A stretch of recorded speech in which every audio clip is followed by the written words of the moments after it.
नमस्कार। अभी एक दिन पहले आशुतोष राणा जी का एक साक्षात्कार मैं देख रहा था। ललन टॉप पे था और बहुत लंबा साक्षात्कार है वो, करीब 3 घंटे जैसा कि उनके यहाँ फॉर्मेट है। और उसमें अब जब 3 घंटे आप किसी आदमी को सुनेंगे तो बहुत सारी चीज़ें उनके बारे में आपको पता चलेंगी, क्योंकि हम आशुतोष राणा जी को सिर्फ पर्दे पर जो देखा है, जो उन्होंने चरित्र किए हैं, उसी के आधार पर उनको हम जानते हैं, या उनके जो साक्षात्कार या इंटरव्यू हम सुनते रहते हैं उससे वो समझ में आते हैं। कुछ किताबें उनकी आई हैं और उन किताबों की बड़ी चर्चा भी हुई है और बहुत एक तरीके से सराही भी गई हैं। मुझे किसी ने बताया था कि वो उनकी एक व्यंग पर भी पुस्तक आई है। तो लखनऊ था करीब 8-10 महीने पहले। तो जैसी कि आदत है कि कहीं भी जाते हैं तो किताबें ज़रूर खरीदते हैं। सफ़र में पढ़ना हो जाता है या फिर जब समय मिलता है तो पढ़ना तो हो ही जाता है। तो वहाँ कॉलेज बुक डिपो है निशातगंज में, वहाँ मुझे उनकी एक पुस्तक दिखी, मौन मुस्कान की मार।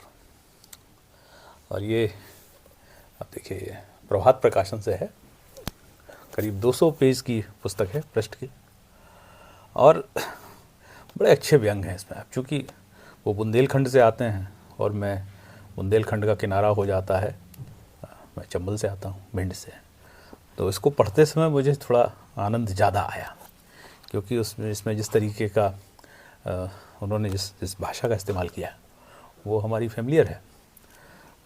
बहुत कुछ है, अब आप पढ़ेंगे तब पाएंगे, नहीं तो पता लगेगा कि हम क्षेत्रवाद की बात करने लगे। ऐसा नहीं है, किताब को उसके रचना धर्मता के आधार पर ही आकलन होना चाहिए। और उसमें मुझे कहीं कहीं इसमें क्यों ज्ञान चतुर्वेदी जी वाला जो कहें फ्लेवर है वो भी दिखा, क्योंकि हरिशंकर परसाई, शरद जोशी, इनके बाद व्यंग लेखन हो तो रहा है, हम ऐसा नहीं कह सकते कि व्यंग नहीं लिखा जा रहा है, लेकिन हम तक नहीं पहुंच पा रहा है। और इसको पढ़ते समय जैसे रामचंद्र का नाम लामचंद और आगे फुर्तीले फूफा और बहुत बहुत एक, अब 200 पेज की किताब है तो उसको यहाँ व्यक्त करना मतलब मेरे से संभव नहीं होगा। मगर मैं ये कह सकता हूँ कि यदि आपको व्यंग पढ़ने का चाव है, शौक़ है, तो इस पुस्तक को आप ज़रूर पढ़िए।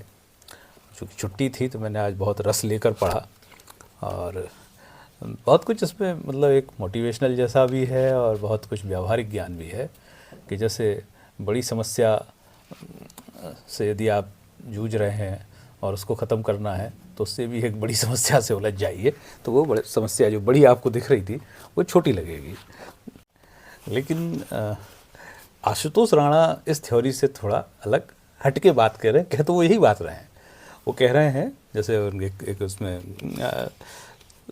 चैप्टर है एक मनोविज्ञान के कुछ क्रांतिकारी सूत्र, उसमें पहले नंबर पर वो लिखते हैं, बड़ी समस्या से निपटने का सबसे सरल उपाय है किसी छोटी समस्या को उससे बड़ा और ख़तरनाक सिद्ध कर दीजिए। इससे हमारा ध्यान उस बड़ी समस्या से हटकर कहीं और केंद्रित हो जाएगा, जिससे वह हमें दिखाई नहीं देगी। किसी चीज़ का दिखाई न देना अमूमन उसके न होने का प्रमाण होता है, भगवान और भूत को छोड़कर।